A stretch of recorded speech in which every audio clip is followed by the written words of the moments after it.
खून का झरना।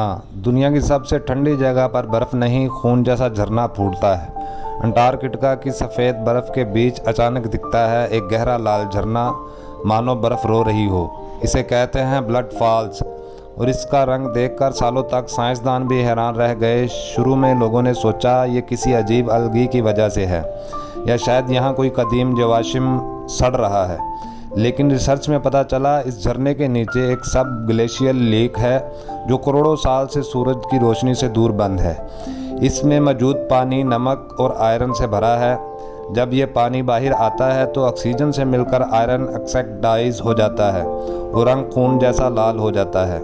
यानी ये कोई डरावना नहीं बल्कि कुदरत का एक अनोखा साइंसी मुआजिज़ा है। फिर भी इस झरने की असल खूबसूरती यही है, ये हमें याद दिलाता है धरती के सबसे ठंडे और बंजर जगह पर भी ज़िंदगी और राज छुपे हो सकते हैं।